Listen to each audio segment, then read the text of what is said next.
ya ziara hii ni kwamba napita kwenye ofisi zote za serikali ya mtaa ambazo zinapatikana kwenye kata ya Saranga.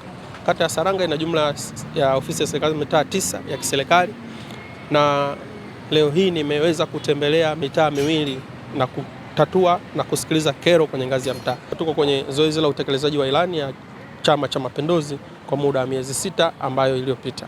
Kwa hiyo dhumuni la kupita kwenye hii mitaa, kwanza moja, kusikiliza kero, lakini pili, kukagua miradi ya kimaendeleo inayotekelezwa kwenye ngazi ya mtaa. Lakini jambo la tatu, kushukuru wajumbe kwa sababu unajua tumetoka kwenye uchaguzi na huu uchaguzi ulifanyika Oktoba tarehe 29.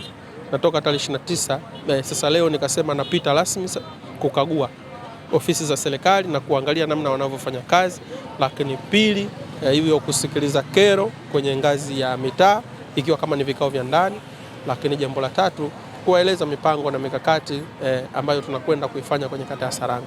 Nimshukuru Mungu, ziara ilipokelewa vizuri, imefanya vizuri kwenye ngazi ya mitaa. Nadhani umeona mwitikio ulikuwa ni mkubwa sana, hususani kwa wale waalikwa wote, zaidi ya 95% waliweza kufika na kusikiliza. Kwa sasa zamu iliyobaki kwamba kesho, najua bado naendelea kwenye ziara za mitaa, ambapo kesho nitakuwa kwenye mtaa wa Saranga pamoja na mtaa Ukombozi, lakini kesho kutwa nitakwenda mtaa Mji Mpya pamoja na mtaa wa Kimarabi, kabla kwenda kumalizia mtaa wa King'ong'o na mtaa Matangini pamoja na Michungwani. Kwa hiyo ziara imepokelewa vizuri na nashukuru Mungu, mabalozi wamekuwa wakifika na kuzungumza moja kwa moja na mimi na kusikiliza kero.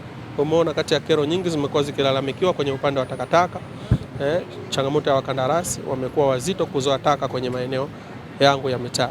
Lakini ajenda ya pili, miundombinu, barabara zimekuwa mbovu sana, wananchi wamekuwa wakilalamika. Lakini jambo la tatu, kwenye swala umeona kuna ajenda zimetolewa za maji, changamoto ya upatikanaji wa maji bado Saranga imekuwa ni tatizo. Lakini pia kwenye swala la elimu, takriban mitaa mitatu kwenye kata ya Saranga haina shule. Kwa hiyo mwisho wa siku ni nini? Hizi kero zote mimi ni ngazi yangu ya kukusanya na kuzisikiliza. Baada ya pale ni wajibu yale ambayo serikali wameyatekeleza kwa kipindi cha miezi 6, lakini na yale ambayo yanahitaji utekelezaji zaidi, maana yake napaswa kuyachukua na kwenda kuyafanyia kazi. Mimi kwa majina naitwa Betha Akonai, ni afisa maendeleo ya jamii kata ya Saranga. Hii siku ya leo kwanza ni siku nzuri sisi kama ngazi ya kata kwa ajili ya kufanya ziara ambayo Mheshimiwa Diwani ameianzisha kwa ajili ya kupita kwenye mitaa tofauti tofauti iliyoko ndani ya kata ya Saranga.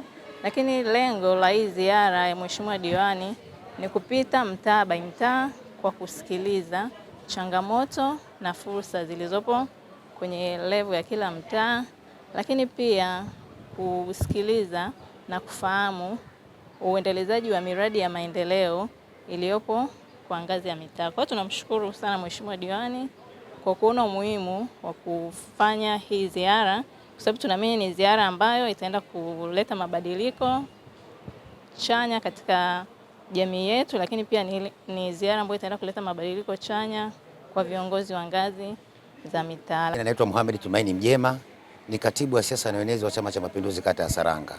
Lengo la ziara ya Mheshimiwa Diwani ni kwenda kukutana na mabalozi hawa waweze kutoa kero na changamoto ambazo zipo katika maeneo yao ili ziweze kupatiwa majawabu. Mtaa Upendo tumekutana na kero mbalimbali, na mtaa huu Mheshimiwa Diwani akiungana na Mheshimiwa mbunge wa jimbo la Kibamba Mheshimiwa Angela Jasmine Kairuki wanaenda kukutana kwa pamoja ili kuzipatia majawabu kero hizi, kama si kuziondoa kabisa, na wananchi waweze kufaidika na matunda ya uhuru ya nchi yao.